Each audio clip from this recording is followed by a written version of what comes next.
Koalitsiya ქართული ოცნების კახეთის რეგიონის მაჟორიტარი დეპუტატობის კანდიდატებმა და მათმა მხარდამჭერებმა ლაგოდეხის მუნიციპალიტეტში ავტომობილების კოლონებითა და დროშებით მსვლელობის აქცია მოაწყოს. Ისინი ლაგოდეხის მოსახლეობას შეძახილებით მხარდაჭერისკენ მოუწოდებდნენ. მსვლელობის შემდეგ სტადიონთან გაიმართა კონცერტი სხვადასხვა შემოქმედებითი კოლექტივების მონაწილეობით.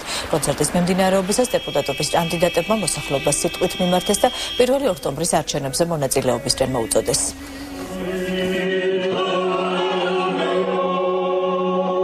ერთიანობა, რომელიც ჩვენ კახეთის მხარემ მოაჩვენეთ, ეს არის ჩვენი ერთობის და ჩვენი მაგალითი იმისა, რომ 1 ოქტომბერს ყველანი ერთად ბატონ ბიძინა ივანიშვილთან და ქართულ ოცნებასთან ერთად გავიმარჯვებთ და დავიწყებთ ლაღის საქართველოს შენებობას. ვფიქრობ, რომ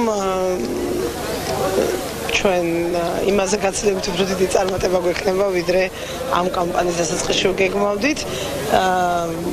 კახეთის მაჟორიტარების ერთგვარი რაღაცა შეკრებასავით გამოგვივიდა და სასიამოვნოა, როდესაც ერთმანეთს ვესაუბრებით, ყველას პრაქტიკულად ერთნაირი მსგავსი გამოსვლება დაგვიგროვდა, ოპტიმიზმი გაგვაჩნია, ერთი და იგივე იმედი თუ არც და ეს რა თქმა უნდა ძალიან კარგი. ხალხსაც ამოუვიდა ყელშამდელი გაჭირვება.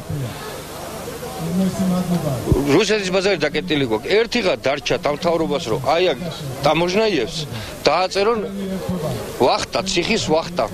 უფრო კარგად მოუხდებოდა ჩვენ ქვეყანას.